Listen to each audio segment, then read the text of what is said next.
किया, तुरंत गाय के शरीर से उसके सारे की सारी क्रियाओं की मदद से दूध उतरना जो शुरू हुआ, शास्त्र कहते हैं स्त्री शरीर में भी वैसे ही है, स्त्री शरीर में भी वैसे ही है। इसलिए कुछ शास्त्रों में कहा गया है कि अगर हम गाय को मनुष्य से ऊंचा रख लें तो इसमें कोई बुराई नहीं है।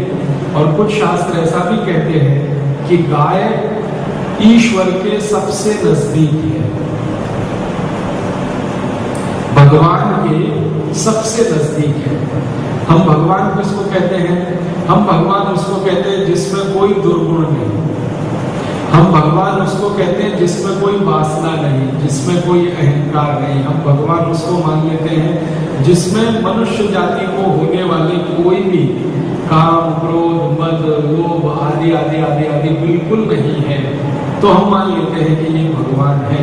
गाय बिल्कुल वैसे, काम, क्रोध, मद, लोभ, ये जितने भी कषाय माने जाते हैं इन सब से बहुत दूर है। इसलिए शास्त्रों में कह दिया गया कि गाय भगवान के नजदीक है सबसे ज्यादा। गाय के बारे में आप सुनेंगे तो हैरान हो जाएंगे, इतनी विशेषताएं हैं उसमें कि जिसके घर में गाय है उसके घर में कभी भी किसी चीज का अभाव नहीं होता। मैंने बहुत सारे किसानों के मुंह से ये सुना है, बहुत बार मैं गांव में जाता हूँ, बहुत किसान मुझे मिलते हैं, वो ये कहते हैं कि राजीव भाई हमारे खेत में पानी नहीं था, हमने 1 बोर कराया, 2 बोर कराया, 3 बोर कराया, 10 बोर कराया, पानी नहीं मिला। फिर किसी ने हमको कहा गाय ले आओ, तो हमने गाय लाई और गाय खेत में बांधी और उसके बाद बोर कराया तो पानी आ गया। गाय के लाने के पहले उनके खेत में पानी की बूंद नहीं, फिर उन्होंने किसी के कहने पर गाय लाके खेत में रखी तो जहां पहले पानी नहीं था वहां पानी आ गया। तो वो किसान अभी ऐसा मानते हैं कि गाय आने से पानी आ जाता है।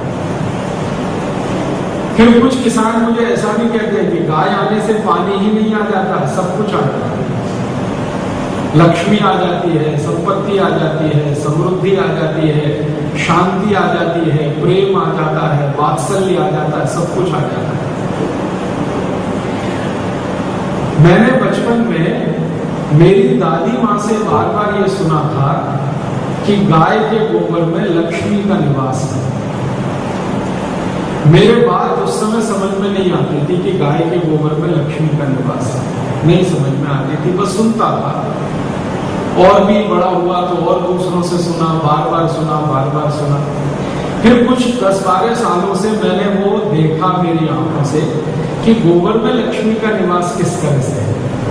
तो भारत में ऐसे हजारों किसान हैं जिनको मैं जानता हूं कि वो गाय के गोबर से खेती करते हैं और एक दाना भी खेत में यूरिया नहीं डालते, डीएपी नहीं डालते। सारा गेहूं, चावल, चना, दाल, मटर, उसका उत्पादन वो गाय के गोबर से करते हैं। और वो मुझे बताते हैं कि जब वो यूरिया डालते थे, डीएपी डालते थे, तो 1 एकड़ में उनको 15 कुंटल गेहूं होता था। अब जब से गाय का गोबर वो डाल रहे हैं तो 1 एकड़ में 22 कुंटल गेहूं हो रहा है। महाराष्ट्र के बहुत सारे किसान मुझे बताते हैं और मैं देख के आया उनके खेत कोल्हापुर और सांगली जिले में। वो ये कहते हैं कि पहले हम गोबर डालते नहीं थे, यूरिया डीएपी डालते थे, तो 1 एकड़ में 25 टन तक गन्ना होता था। अब वो गोबर डालते हैं गाय का खेत में तो वो कहते हैं 1 एकड़ में 90 मीट्रिक टन गन्ना होता है उसी खेत में, जिसमें पहले वो डालते थे यूरिया डीएपी, तो 25 मीट्रिक टन, 30 मीट्रिक टन। अब उसमें डालने लगे गाय का गोबर तो उनके गन्ने का उत्पादन हो गया 90 मीट्रिक टन। कपास पैदा करने वाले कई किसान मुझे मिले हैं, वो कहते हैं कि पहले हम यूरिया डीएपी डालते थे तो 1 एकड़ में 2 कुंटल 2.5 कुंटल कपास होती थी। अब उसी में गाय का गोबर डालते हैं तो कपास होती है 7 कुंटल, 7.5 कुंटल। एक किसान किसान भाई तो ऐसे हैं, वो मुझे कहते हैं कि मैं तो करोड़पति उसी दिन से हुआ जिस दिन से मैंने गोबर खेत में डालना शुरू किया। कि जो किसान अपने खेत में यूरिया डीएपी बंद करके गोबर डाल रहे हैं, सबका उत्पादन बढ़ रहा है।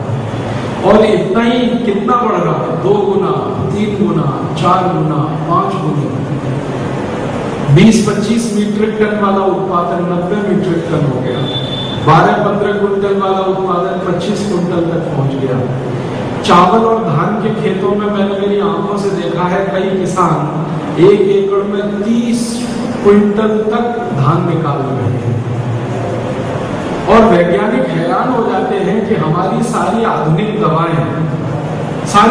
दवाएं जो केमिकल से बनती है, यूरिया डीएपी और उनके साथ पेस्टिसाइड, वो फेल हो जाते हैं, लेकिन गोबर कभी फेल नहीं होता। तो गाय के गोबर को खेत में इस्तेमाल करने से उत्पादन ज्यादा मिले, फिर उस उत्पादन को वो बाजार में बेचे तो लक्ष्मी ही आई। तो गोमय वसति लक्ष्मी एक सूत्र है हमारे शास्त्रों में गाय के लिए। गाय के गोबर में लक्ष्मी का निवास है, वो अब समझ में आ गया। इसी तरह से एक सूत्र है गोमूत्रे धन्वंतरी, गोमय वसति लक्ष्मी, गोमूत्रे धन्वंतरी। गाय के मूत्र में बताया गया धन्वंतरी का निवास है। अब धन्वंतरी को हम मानते हैं आरोग्य के देवता हैं। अभी दीपावली आ रही है, हम पूजा करेंगे, धनतेरस आएगी, उस दिन धन्वंतरी भगवान की पूजा होगी। और कहा गया कि ये धन्वंतरी तो गोमूत्र में है, गाय के मूत्र में धन्वंतरी, जिनकी हम पूजा करते हैं, और वो गाय अपने शरीर में उनको धारण किए हुए है। ये धन्वंतरी जी की बात बचपन से मैंने सुनी, गाय के मूत्र में धन्वंतरी है। पिछले 10-12 वर्षों से मैं भारत में जगह जगह प्रवास करता हूँ, तो मैंने देखा बहुत सारी ऐसी